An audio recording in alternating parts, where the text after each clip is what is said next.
rest of the design looks rather chic.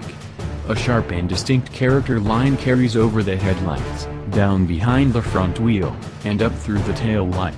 Another cuts just below the windows, making the doors tight and muscular. It's as distinct in person as it is in photos, creating deep shadows as the lines shape and bend the light. While those lines may be unique, much of the rest feels old hat and derivative. That floating roofline and the C-shaped taillights have both been done before and arguably better, though the roof does work well on one of the three available Arcode two-tone paint schemes.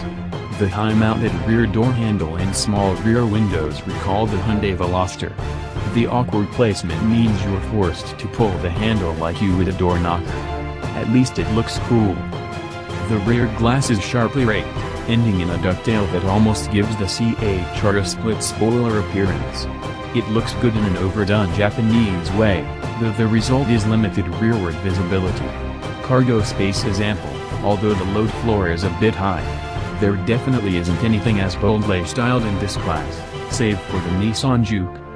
Sitting in the CHR's back seat is akin to being trapped in an unlit basement, with just a small, high-placed window to see out of.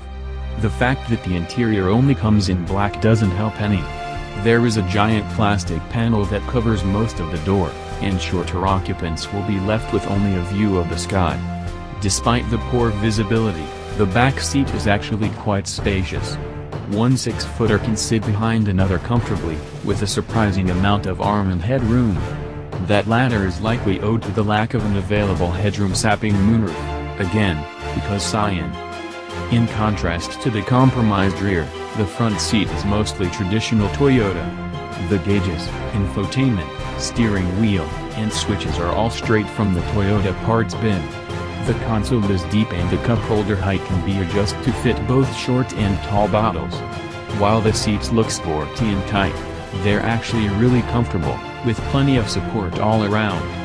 The steering column doesn't telescope very far, but at least it has some adjustability. The biggest letdown is the continued use of fingerprint-clinging piano black trim. Toyota's infotainment system is serviceable bordering on disappointing.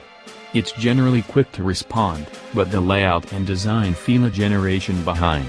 Worst of all, there is no navigation available in the CHR.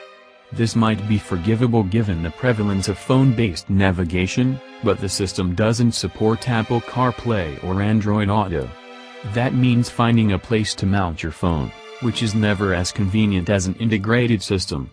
The infotainment also comes with driver distraction secure audio, and it's a standard that hides certain information like album art and track name while the car is in motion.